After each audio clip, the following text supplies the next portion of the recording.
Korea Selatan baru-baru ini dihebohkan dengan penemuan 2 mayat bayi di dalam lemari es yang tega dibunuh oleh ibu kandungnya sendiri di wilayah Suwon, Provinsi Gyeonggi. Penemuan 2 mayat bayi tersebut adalah hasil investigasi dari temuan 2.000 lebih bayi yang tidak terdaftar atau tidak memiliki akta kelahiran di Korea Selatan selama kurun waktu 8 tahun terakhir. Sistem pendaftaran bayi yang bermasalah untuk mendapatkan akta kelahiran disebut menjadi salah satu faktor banyaknya bayi yang tidak terdaftar di Korea Selatan hingga berujung pada penelantaran dan meninggal dunia. Lantas seperti apa data dan juga faktanya? Berikut informasi selengkapnya untuk Anda. Dewan Audit dan Inspeksi Korea Selatan atau BAI menemukan bahwa total sebanyak 2.236 bayi yang lahir antara tahun 2015 hingga 2022 tidak memiliki dokumen setelah lahir dan melakukan investigasi sampel terhadap 1% atau 23 bayi yang tidak terdaftar tersebut. Dari hasil temuan bayi-bayi yang menjadi sampel penyelidikan, ditemukan fakta yang sangat tragis, di mana 2 dari bayi yang tidak berdokumen ditemukan meninggal dunia di dalam lemari es di Suwon, Provinsi Gyeonggi.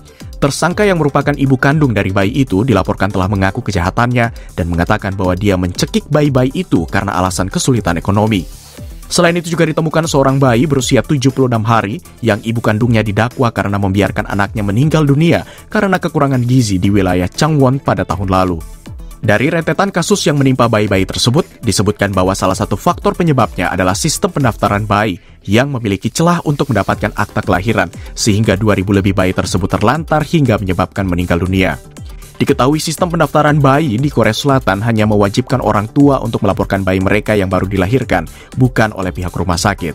Artinya, terdapat celah besar bagi orang tua untuk tidak melaporkan bayinya yang baru dilahirkan untuk mendapatkan akta kelahiran.